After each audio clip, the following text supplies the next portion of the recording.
Baik. Sirah aja. Masuknya Islam ke Indonesia, gitu ya Ustaz ya.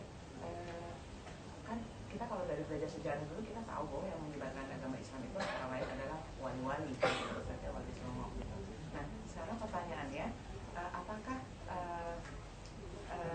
wali-wali tersebut itu bukan, maksudnya gini, sekarang kan kita tidak bisa mendeteksi benar nggak wali Songo ini yang mengajarkan kita karena tidak ada buku catatan atau history tentang mereka, gitu ya Ustaz, yang memang ada itu. Jadi gimana?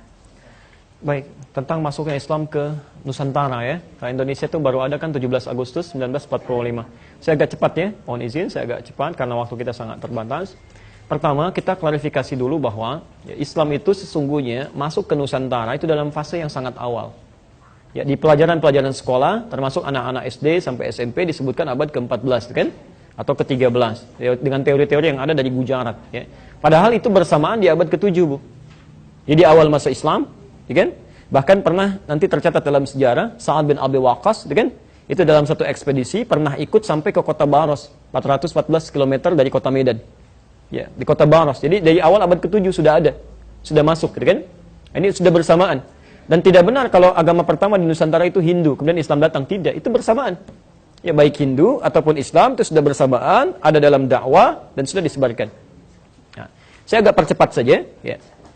Dan yang datang itu bukan cuma pedagang. Ya, pedagang dari Arab, Masya Allah, tidak. Orang-orang Arab yang datang itu, baik dari Hadramaut, yang dari Yaman dan sebagainya, itu dibekali. Bekali ilmu, ada misi dakwah. Ya, dipetakan daerahnya, dia kembali dia catat gitu kan. Kemudian dibekali misi dakwah, mereka berdagang ya, sambil menyebarkan nilai-nilai keislaman. Sampai puncaknya, ya, saya langsung agak cepat saja. Berdirilah kemudian kesultanan-kesultanan, kerajaan-kerajaan Islam di Nusantara dari mulai Sabang ya, sampai dengan Merauke-nya, dari Sumatera sampai ke ujung bagian timur.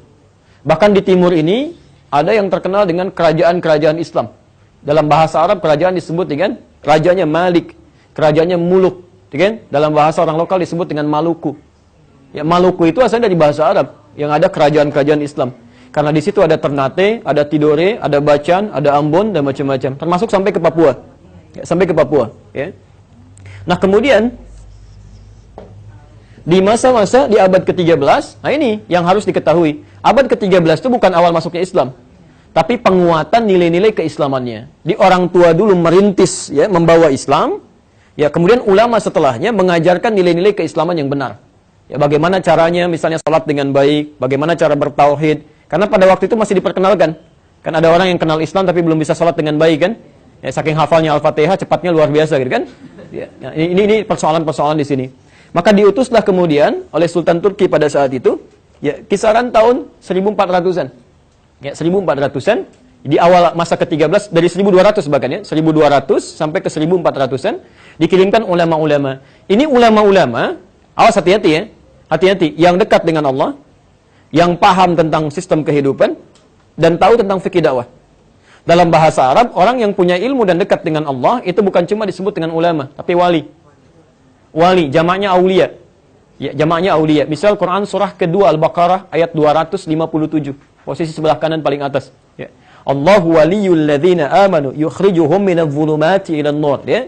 Allah menjadi wali bagi orang-orang beriman. Maksudnya memberikan dia ilmu, berikan dia kekuatan dan sebagainya. Ya. Maka diutuslah 9 orang pada saat itu semuanya dari Arab. Ya. Ada dari Palestina, ya, ada Syekh Hasanuddin misalnya, ada dari Mesir, Syekh Ahmad Jumadil Kubra. Ya. Ahmad Jumadil Kubra ini ahli dakwah, ya ahli fikih juga, ahli Islam, yang nanti punya 2 orang anak. Anak pertamanya dibawa ke Nusantara, anak keduanya tinggal di Mesir. Saya agak cepat ya, misal, nggak usah dicatat ya untuk pengetahuan saja.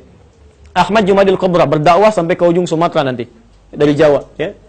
Siapa Ahmad Jumadil Kubra ini? Ya, seorang ulama besar dari Mesir, ahli dakwah, dibawa kemudian anaknya, salah satunya namanya Maulana Ishaq. Ya. Maulana Ishaq itu yang tadi, yang saya turunkan sampai muncul ke Haji Ahmad Dahlan, sampai muncul ke Haji Muhammad Hashim Asy'ari. Satu lagi, dia tinggal di Mesir, bernama Syarif Abdullah. Syarif Abdullah. Pelan-pelan. Ini bukan Sunan Gunung Jati, Syarif Abdullah ini, anak-anak dari sini. Nanti yang paling menarik, ketika beliau berdakwah, di kisaran abad ke-15 sampai awal abad ke-15, ya, di situ sedang dikuasai di wilayah ke Sunda sampai ke pertengahan Jawa oleh satu kerajaan besar ya satu daerah Sunda Wiwitan, Pajajaran, lebih dekat ke Hindu sebetulnya. Rajanya Prabu Siliwangi. Ya, Prabu Siliwangi. Prabu Siliwangi itu punya kontrol ibu dari mulai Banten sampai dengan ke perbatasan ke Jawa. Ya, sampai nanti ada salah satu candi cetok di wilayah Karanganyar ke sebelah atas ke sana. Ya. Nah, di sini ketika sedang berdakwah, Islam sudah muncul sebagiannya. Inspeksi beliau ke wilayah Karawang, ketika masuk ke daerah Karawang ditemukan seorang perempuan, itu terdengar suaranya sedang mengaji, suaranya lembut sekali, bagus, dilihat orangnya cantik luar biasa, namanya Nyai Subang Larang. Nyai Subang Larang ini ternyata anak seorang pembesar muslim, dia sedang belajar pesantren jadi santri dari satu guru besar yang baru pulang dari Mekah. Mekah dulu dikenal dengan Ummul Qura sampai sekarang, maka gurunya disebut dengan Syekh Qura. Nama aslinya Syekh Hasanuddin, dikenal dengan Syekh Qura. Maka jadi muridnya, ketahuan oleh Prabu Siliwangi tentang kebaikannya, maka diminta untuk jadi bagian dari istrinya. Ingin menikah. Masya Allah, ibu kalau kedatangan presiden, datang ke Roma, saya mau melamar anak ibu misalnya. Terima nggak? Wah, ya. Nggak mudah ya? Perhatikan, Nyai Subang Larang apa yang disampaikan. Ini bisa mengatakan begini. Ini kan orang bisa mengatakan apa saja. Tapi dengan kekuatan imannya dia katakan, lihat kalimatnya. Anda boleh nikahi saya kalau mau masuk Islam. Ya. Singkatnya mau. Jadi kalau kalimat dikeluarkan dengan nilai keimanan, ya, tidak pernah dipakai berdusta, ya, tidak pernah dipakai maksiat, itu nanti Masya Allah ada kekuatan-kekuatan besar di situ.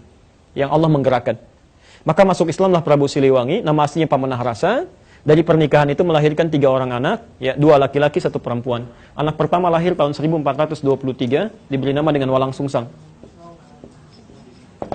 Ya, Walang Sungsang. Anak kedua lahir tahun 1426, diberi nama dengan Rara Santang. Anak ketiga lahir 1427, diberi nama dengan Raja Sengara.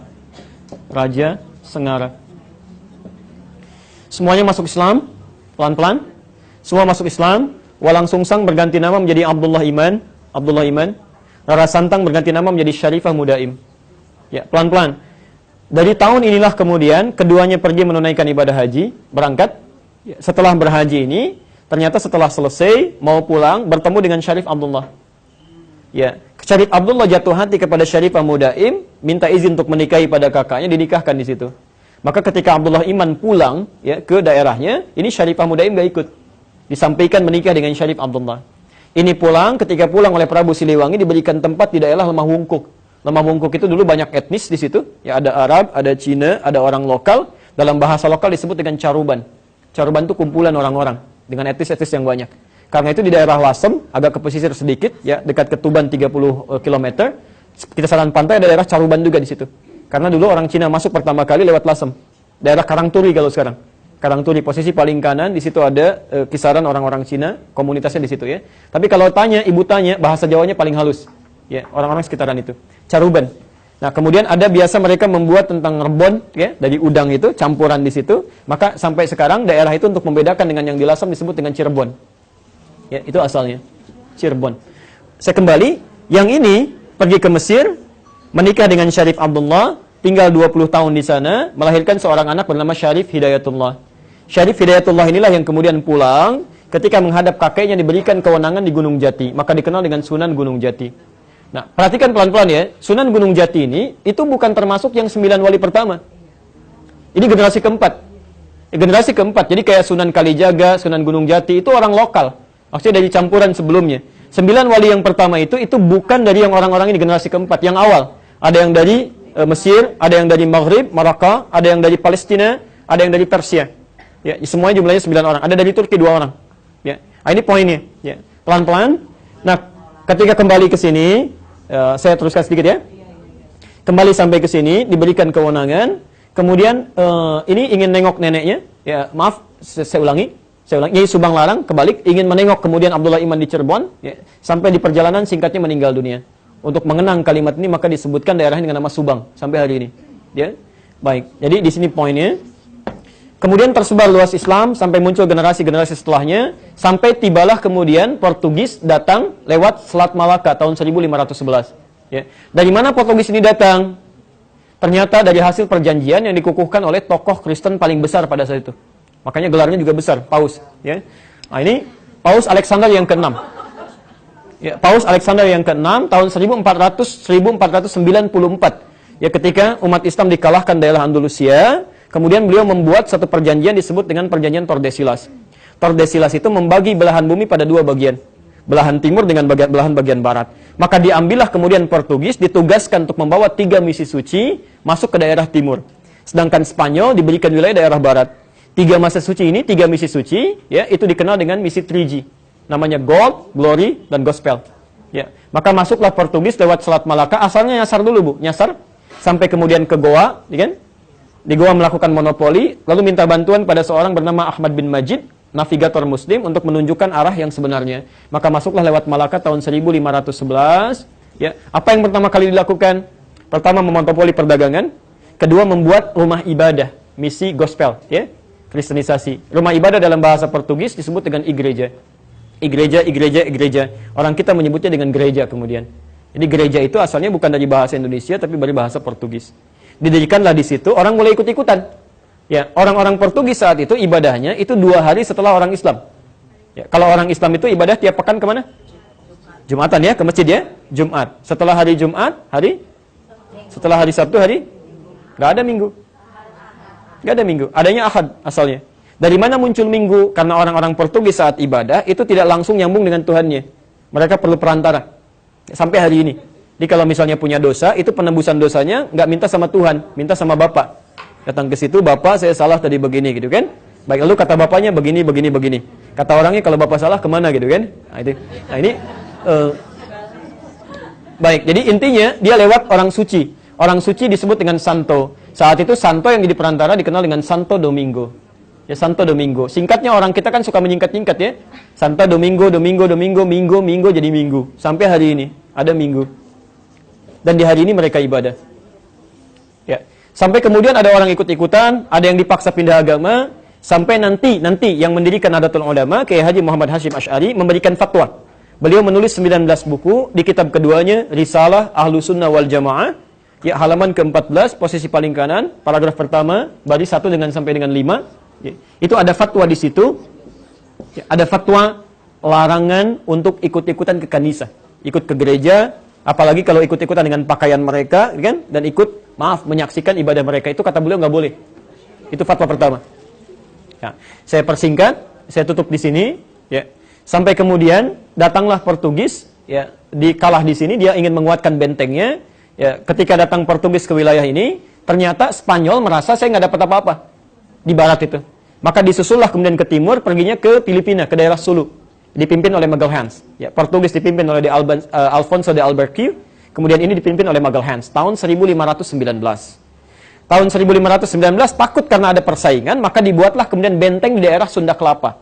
Datang ke Sunda Kelapa di pinggir pantai dibikin benteng. Saat masuk ke sini itu kemudian mohon maaf, ya. Maaf sekali lagi, menyerang penduduknya, mencelakai, membangun tempat ibadah, sehingga Sunan Gunung Jati yang diberikan kekuasaan tadi mengutus menantunya. Beliau punya 2 anak, anak pertama namanya Muhammad laki-laki, kedua perempuan, menikah dengan seorang jenderal besar, soleh dekat dengan Allah. Namanya Fathullah, orang lokal menyebutnya Fatahillah, Portugis menyebutnya Faletehan. Ya. Maka diutuslah kemudian untuk bisa membebaskan dalam bahasa Arab disebut dengan Fatah. Ya, wilayah Sunda Kelapa ini.